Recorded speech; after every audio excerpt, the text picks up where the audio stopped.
টাকা পয়সা সেভ করার টেকনিক, খুবই ইফেক্টিভ একটা টেকনিক হচ্ছে টাকা পয়সা সেভ করার টেকনিক। কিন্তু মজার ব্যাপার হচ্ছে আমাদের এই যে জেনারেশন, আমরা একটা জেনারেশন ফুললি তৈরি হচ্ছি যেই জেনারেশনকে টাকা পয়সা রিলেটেড কোনো কিছু শেখানো হচ্ছে না। সো এই যে এই সিরিজটাতে তোমাদেরকে আমি আমার লাইফের পার্সোনাল এক্সপিরিয়েন্স থেকে টাকা পয়সা রিলেটেড যা যা আমি শিখছি এগুলো শেয়ার করার চেষ্টা করব। এই ভিডিওটাতে আমি স্পেসিফিকভাবে তোমাদের সাথে শেয়ার করব টাকা পয়সা সেভ করার আমি কি কি টেকনিক শিখছি এতদিন যাবত, এবং কিভাবে আমি আমার ফাইন্যান্সিয়াল ম্যানেজমেন্টটা করি, স্পেসিফিকভাবে সেভিংসটা কিভাবে আমি মেইনটেইন করি।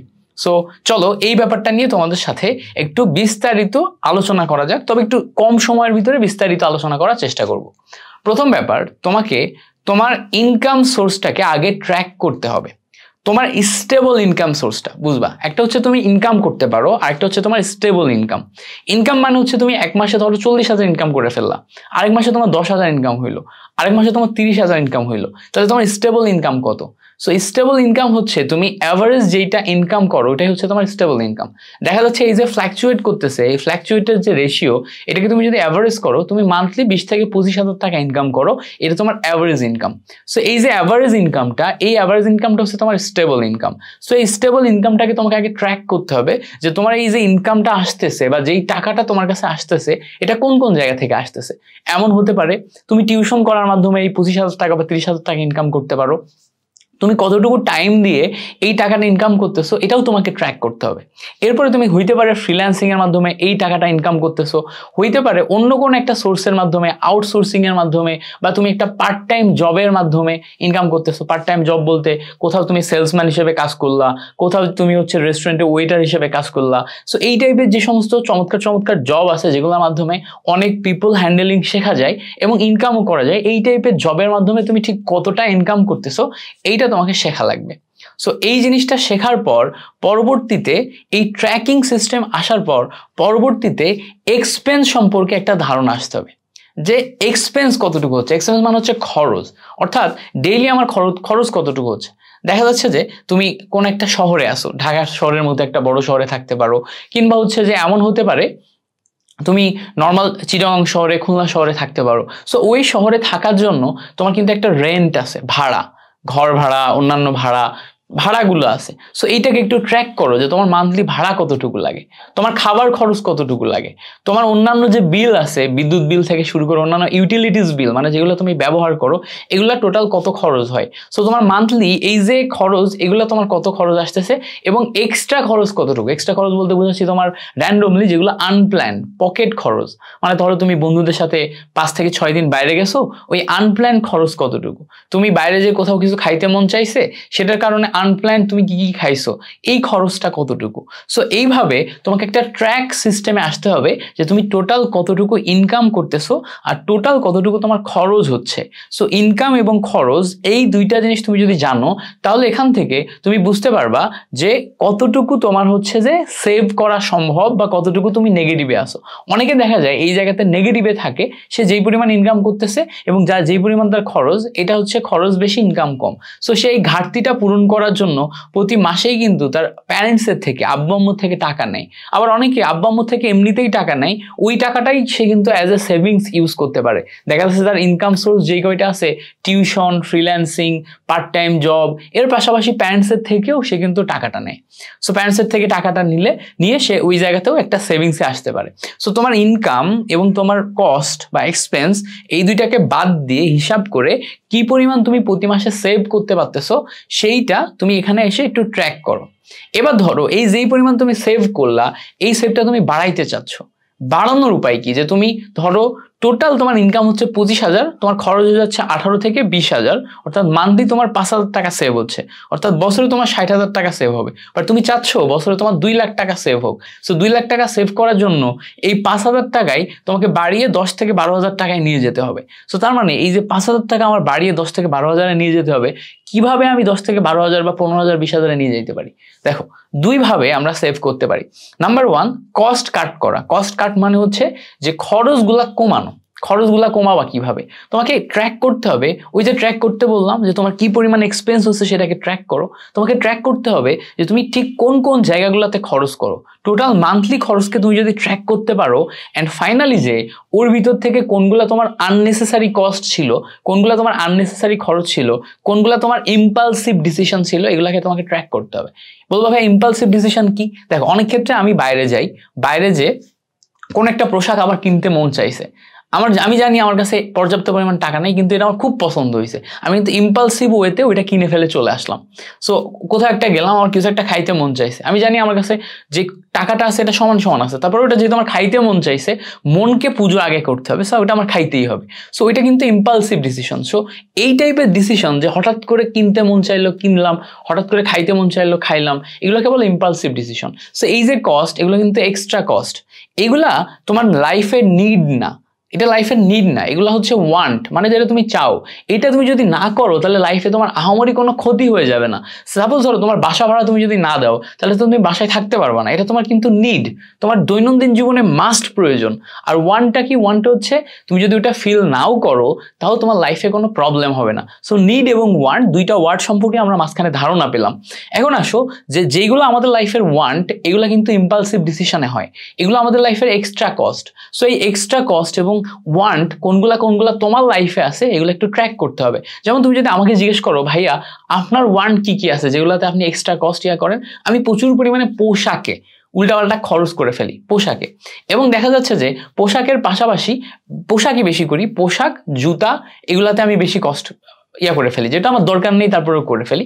এবং দেখা যাচ্ছে যে ফ্রেন্ড সার্কেলে যখন আমি যাই ম্যাক্সিমাম ক্ষেত্রে বিল আমার দেওয়ার একটা টেন্ডেন্সি আছে আমার ভিতরে।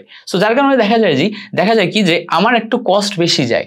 সো এটা হচ্ছে আমার বেসিক বিহেভিয়ার। তোমাকেও একটু ট্র্যাক করতে হবে যে তোমার এরকম বেসিক বিহেভিয়ারে কোন কোন জিনিসগুলো আছে। যেমন দেখো আমার যেহেতু এই দুইটা বেসিক বিহেভিয়ার, আমি যদি এখন আমার পোশাক কেনা কমিয়ে দিই, আমি যদি একটা নিয়মের ভিতরে আসি, তাহলে কিন্তু আমার টাকাটা সেভ হবে। আবার আমি যদি আমার ফ্রেন্ড সার্কেলে যখন আমি যাই তখন বিলটা সবসময় আমি না দিয়ে কিছু কিছু ক্ষেত্রে অন্যের উপর ডেলিগেট করে দিই যে বন্ধু আজকে তুমি দাও, বন্ধু আজকে তুমি দাও, বন্ধু আজকে তুই দে, তাহলে কিন্তু এই জায়গাতেও আমার কিছু কস্ট কাট হয়ে যায়। সো কস্ট কাটের সিস্টেম হচ্ছে যে তোমাকে এক্সট্রা কস্ট কি কি আছে যেগুলো তোমার ওয়ান্টের কারণে হচ্ছে, যেগুলো তুমি যদি না ব্যয় করো তারপরেও তোমার লাইফে মেজর কোনো প্রবলেম হবে না, ওগুলো আইডেন্টিফাই করে ওগুলা কমিয়ে ফেলা। সো ওগুলো যদি তুমি কমাইতে পারো তাহলে দেখবা যে ওখান থেকে তোমার একটা ভালো মার্জিন সেভ আসতেছে। তুমি যেটা 5,000 করতেছিলা ওটা এখন 8 থেকে 9,000 হয়ে গেছে, প্রতি মাসেই তুমি 4 থেকে 5,000 টাকা এক্সট্রা সেভ করতে পারতেছো। সো এটা একটা ওয়ে। 2 নাম্বার ওয়ে যেটার মাধ্যমে তুমি তোমার ইনকামকে তোমার হচ্ছে যে সেভিংসকে বাড়াইতে পারো, সেটা হচ্ছে ইনকামকে ইনক্রিজ করা। অর্থাৎ তোমার 25,000 টাকা ইনকাম, তোমার 20,000 টাকা ব্যয় হয়। সো এই 20,000 টাকা তুমি কমাইতে চাচ্ছ না, কারণ 20,000 টাকা কমাইলে তোমার কোয়ালিটি অফ লিভিং ফল করবে। সো তুমি তোমার কোয়ালিটি অফ লিভিং ফল করাইতে চাও না, তুমি ওইটাকে ধরে রাখতে চাও, ওই স্ট্যান্ডার্ডেই ধরে রাখতে চাও। তখন তুমি কি করতে পারো?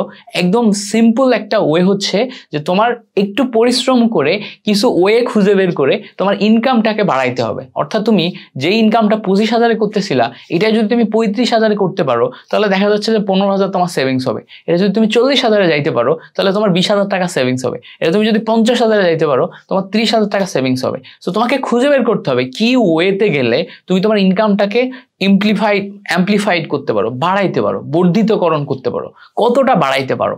সো এইটা বের করে তুমি যদি বাড়াইতে পারো তাহলে এই জায়গাতে তোমার একটা ভালো অ্যামাউন্টে সেভিংস আসার সম্ভাবনা আছে। সো এইটা হচ্ছে একটা খুবই ইম্পর্টেন্ট টেকনিক। এবার সেভিংসের জন্য কয়েকটা জিনিস আমি মনে করি তোমার ট্র্যাক করা জরুরি। যেমন দেখো তুমি অনেক ক্ষেত্রে সেভিংসের জন্য চিন্তা করলা যে প্রতি মাসেই তুমি 5,000 টাকা সেভ করবা। এখন তুমি ওই টাকাটা যদি নিজের কাছে রেখে দাও, হুট করে দেখবা একটা প্রয়োজন চলে আসবে এবং তোমার ওইটা হয়তো ব্যবহার করাটা উচিত না, কিন্তু তুমি ব্যবহার করে ফেলছো। সো ওই টাকাটা যদি তোমার নিজের কাছে থাকে তাহলে ওই টাকাটাকে তুমি কিন্তু ফাইনালি কখনোই সেভ করতে পারো না। ওই টাকা সবসময় কোনো না কোনো কাজে ব্যয় হয়ে যায়, ফলে ওইটাকে ট্র্যাক করা যায় না। সো এই ক্ষেত্রে তুমি যদি একটা সেভিংস অ্যাকাউন্ট খুলে নাও কোনো একটা ব্যাংকে কোনোভাবে, তাহলে দেখা যায় কি ওই টাকাটা সুন্দর মতো সেভ করা যায়। যেমন আমি কিছু টাকা সেভ করার জন্য একটা ব্যাংকে রাখছি, যে ব্যাংকে আমার 40,000 টাকা থাকবে, এই টাকাটা হচ্ছে আমি যদি কোনো বিপদে পড়ি, কোনো কারণে আমি যদি কোনো বিপদে পড়ি, এই টাকাটা আমি যাতে ব্যবহার করতে পারি এই জন্য আমি এটা ওখানে রেখে দিছি। এটা আমি অন্য কোনো কাজে ব্যয় করব না। ওই টাকাটা বাদে আমার দৈনন্দিন যে এক্সপেন্স এবং মান্থলি যে এক্সপেন্স যে এবং তোমার হচ্ছে যে সবকিছু ক্যালকুলেট করে একটা টাকা আমার কাছে থাকা লাগবে। সাপোজ ধরো আমার মান্থলি 30,000 টাকা এক্সপেন্স, সো আমার অ্যাকাউন্টে বা আমার ক্যাশে 60,000 টাকা থাকা চাই, যেটা আমার পরের মান্থের এক্সপেন্স এবং এই মান্থের এক্সপেন্স দুইটাকেই বেয়ার করতে পারবে। সো এই মান্থে 30,000 টাকা ব্যয় করে পরের মান্থে যখন আমি যাব তখন ওই 30,000 টাকা আমার পরের মান্থ সাপোর্ট দিবে, আর অলরেডি আমি এই মান্থে আবার 30,000 টাকা ইনকাম করে ফেলবো। সো এই ইনকামটা করে ফেললে তখন দেখা যাবে কি যে আমার আবার 30,000 টাকা এক্সট্রা থেকে গেল, পরের মান্থের যে সিকিউরিটি এটা কিন্তু চলে আসলো। তো এইভাবে তুমি ফাইন্যান্সিয়াল প্ল্যানিংটা করতে পারো। এবং ওই যে 40,000 টাকার কথা বললাম ওটা আমার ফার্দার অন্য কোনো ব্যাংক অ্যাকাউন্টে থাকবে, যেটাতে আমি হাতই দিব না। কেন হাত দিব না? কারণ যদি আমি কোনো বিপদে পড়ি তাহলে তো আমার একটা টাকা লাগবে, একটা অ্যামাউন্ট লাগবে। সো এই 30,000 টাকা কি আমার কিন্তু মান্থলি সিকিউরিটি, আমার সামনের মান্থের সিকিউরিটি, কিন্তু আমার লাইফের বড় কোনো রিস্কের সিকিউরিটি বা কোনো একটা বড় ধরনের সিকিউরিটি হিসেবে ওই 40,000 টাকা কিন্তু থেকে যাচ্ছে। এখন দেখা যাচ্ছে যে এক মানুষ তার জিওগ্রাফিক্যাল পজিশন, সে কোন শহরে থাকে, তার কিরকম নিড, তার উপর ডিপেন্ড করে এই নিডটা কিন্তু চেঞ্জ হয়। কারো ক্ষেত্রে এটা 40,000, কারো ক্ষেত্রে এটা 10,000, কারো ক্ষেত্রে 20,000, কারো ক্ষেত্রে হয়তো 1 লাখ, 2 লাখ বা 3 লাখ, বা কারো ক্ষেত্রে 10 লাখও হতে পারে। সো তোমার কি ধরনের নিড তার উপর ডিপেন্ড করে তুমি এভাবে যদি ফাইন্যান্সিয়াল প্ল্যানিং করো তাহলে দেখবা যে আস্তে আস্তে এই জিনিসপত্রগুলোকে তুমি সুন্দর মতো ট্র্যাক করতে পারতেছো। এবং আমি এই জায়গাতে সেভিংস ইউজ এই টোটালটার সাথে একটা রুল ফলো করি। এই রুলটাকে আমি বলি হচ্ছে 50-30-20 রুল। দেখো বুঝবা, 50-30-20 রুল। সো তোমার টোটাল যতটা ইনকাম হবে এই ইনকামের 50% তুমি হচ্ছে তোমার নিডে ব্যবহার করবা। নিড মানে হচ্ছে যেগুলো তোমার প্রয়োজন। সো প্রয়োজন মানে কি বোঝাচ্ছে? তুমি কোথায় থাকো, সেই জায়গাতে কি ধরনের খাবার খাও, কি ধরনের পোশাক পরো, তোমার ইউটিলিটিস কি কি আছে। সো এইটা কিন্তু তোমার কোয়ালিটি অফ লাইফ, তোমার নিড। সাপোজ ধরো তুমি যদি একটা নর্মাল জায়গাতে থাকো, সেখানে তোমার কোয়ালিটি অফ লাইফ যেরকম হবে তার উপর ডিপেন্ড করে কিন্তু এই নিডটার কস্ট কমে যাবে। এখন সাপোজ ধরো তুমি একটু ভিআইপি এরিয়াতে একটু ভালো জায়গাতে থাকতে চাচ্ছ, তাহলে কিন্তু তোমার কোয়ালিটি অফ লাইফ বেড়ে যাবে। সাপোজ ধরো আমি এই জায়গাতে এখন বর্তমানে যে স্টুডিওতে আসি, যেই বাসাতে থাকি, এই বাসাতে থাকার আগে আমি কিন্তু একটা নর্মাল হাউসে থাকতাম। সেই হাউসটাতে তোমার হচ্ছে যে আমি মেস করে ফ্রেন্ডদের সাথে থাকতাম। সো ফ্রেন্ডদের সাথে, জুনিয়রদের সাথে মেস করে যখন থাকতাম তখন টোটাল কস্টটা ডিস্ট্রিবিউট হয়ে যাওয়ার কারণে আমার কস্ট কিন্তু অনেক কম ছিল। সো দেখা যাচ্ছে ওই জায়গা থেকে যখন আমি শিফট করছি তখন কিন্তু আমার কস্ট বেড়ে গেছে এবং আগে যা ছিল তার ডাবল হয়ে গেছে। তাহলে এই জায়গাতে কি হলো? এই জায়গাতে আমার কোয়ালিটি অফ লাইফ ইমপ্রুভ করলো। কোয়ালিটি অফ লাইফ, জীবনের মান, জীবন মান, এটা ইমপ্রুভ করলো। এখন আমি এই জীবন মানটা যে ইমপ্রুভ করতেছি এটাকে আমি বেয়ার করতে পারবো নাকি পারবো না তার উপর ডিপেন্ড করে ইমপ্রুভমেন্টটা হবে। সো ব্যাপার হচ্ছে কি, আমার টোটাল ইনকামের 50% যাবে হচ্ছে নিডে, মানে কোয়ালিটি অফ লাইফে। সো আমি যদি 25,000 টাকা ইনকাম করি তাহলে 25-এর ভিতরে 12.5-এর ভিতরে আমার লাইফ কোয়ালিটি অফ লাইফ তোমার মেইনটেইন করতে হবে। আমি যদি 50,000 টাকা ইনকাম করি তাহলে 25,000-এর ভিতরে আমার কোয়ালিটি অফ লাইফ বা নিড এইটাকে দাবায় রাখতে হবে, এইটাকে ওইভাবে ব্যালেন্স করতে হবে বা প্ল্যানিং করতে হবে। আমি যদি 1 লাখ টাকা ইনকাম করি তাহলে আমার কোয়ালিটি অফ লাইফ 50% মানে কত? 50,000 টাকা পর্যন্ত আমি যেতে পারবো। এবার আসো 30% কস্ট তুমি ওয়ান্টের দিকে দিতে পারো।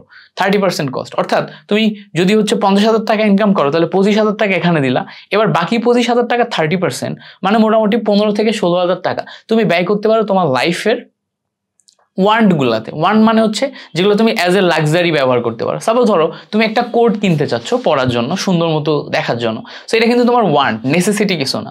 এখন তুমি কয়টা কোট চাচ্ছ? একটা চাচ্ছ, 2টা চাচ্ছ না 3টা চাচ্ছ, এটা তোমার ওয়ান্ট। তুমি কত ভালো একটা ডিভাইস বা ফোন ইউজ করবা, তোমার ল্যাপটপ কেমন হবে, এগুলো কিন্তু একটা ওয়ান্ট।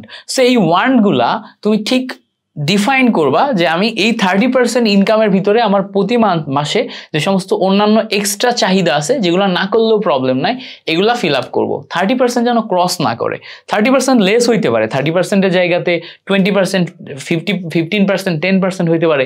কোনো মাসে আমি কোনো এক্সট্রা কিছু নাও কিনতে পারি, কিন্তু 30% যাতে বেশি না হয়। তাহলে তোমার ফাইন্যান্সিয়াল প্ল্যানিংয়ের রুলটা খাটবে না। তাহলে তোমার 50% যাবে নিডে, 30% যাবে ওয়ান্টে, বাকি 20% মানি তুমি একদম সেভ করবা ফিক্সড ওয়েতে।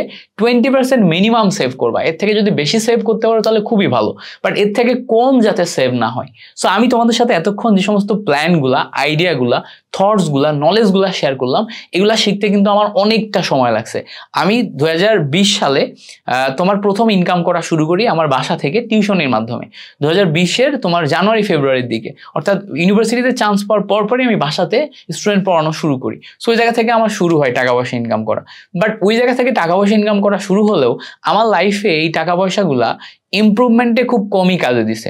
আমি প্রথম 1 বছর কোনো প্ল্যান করতে পারি নাই, দ্বিতীয় বছরে কোনো প্ল্যান করতে পারি নাই, থার্ড ইয়ারে যে আমি বুঝছি, মানে 3 নাম্বার ইয়ারে আমি যখন টাকা পয়সা ইনকামের জার্নিতে 3 নাম্বার বছরে পা দিছি, তখন আমি বুঝছি যে I need a proper plan, যেই প্ল্যানিংয়ের মাধ্যমে আমি টোটালি আমার লাইফটাকে ব্যালেন্স করতে পারবো। সো এই নলেজগুলো হয়তো তোমাকে অনেকটাই হেল্প করবে তোমার লাইফের প্রপার ফাইন্যান্সিয়াল প্ল্যানিং করতে, এবং বিশেষ করে তোমার খরচটাকে কিভাবে তুমি নিয়ন্ত্রণ করবা সেটা মেইনটেইন করতে। সো যদি এই ভিডিওটি ভালো লেগে থাকে তাহলে অবশ্যই তোমার কয়েকটি ফ্রেন্ডকে এই ভিডিওটি শেয়ার করতে পারো, সাজেস্ট করতে পারো, আর চ্যানেলে সাবস্ক্রাইব না করে যাওয়া না। Thank you so much for watching this video. তোমাদের সাথে পরবর্তী কোনো একটি ভিডিওতে দেখা হবে। ততক্ষণ পর্যন্ত ভালো থাকো, সুস্থ থাকো, মিল্টন ভাইয়ের জন্য দোয়া রাখবা। আসসালামু আলাইকুম।